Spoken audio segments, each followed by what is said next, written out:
السلام علیکم۔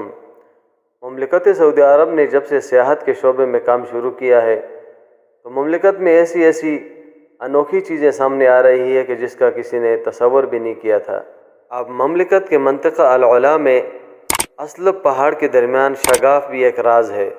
اگر اس کو دور سے دیکھا جائے جیسے صحرا میں چٹانوں کی ایک ڈھیر پڑی ہے، لیکن اگر قریب جایا جائے تو یہاں پر اسلب پہاڑ کی چٹانوں میں سب سے زیادہ پرکشش وہ ایوان ہے جسے تراش کر ایک بڑے سے کمرے کی شکل دی گئی ہے۔ یہ ڈائننگ ہال جیسا بڑا سا کمرہ ہے۔ تاریخ میں ہے کہ یہاں سیاسی اجلاس ہوا کرتے تھے۔ سعودی فوٹوگرافر نے بتایا ہے کہ یہ ایوان محض چوکور بیٹھک ہی نہیں جہاں لوگ جمع ہوتے ہوں، بلکہ اس کا ایک امتیاز یہ بھی ہے کہ یہاں جو گفتگو ہوتی ہے اس کی صدائیں بازگشت بڑے دور سے سنی جاتی ہے۔ ایک زمانہ تھا کہ جب لوگ یہاں بیٹھ کر موسیقی کی محافل منعقد کیا کرتے تھے۔ ایسے زمانے میں جب چٹانوں کو تراشنے کے لیے جدید ترین آلات اور وسائل نہیں تھے، تو ایسے دور میں اسلب پہاڑ کی چٹانوں کو تراش کر یہ مجلس کس طرح تیار کی گئی ہوگی۔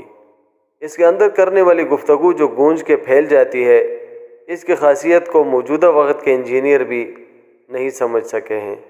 اسلب پہاڑ کے مرکزی علاقے میں منعقد نقوش اور چٹانوں کو تراشے ہوئے ایسے مقامات ہیں جہاں قدیم زمانے میں مذہبی رسوم ادا کی جاتی تھیں۔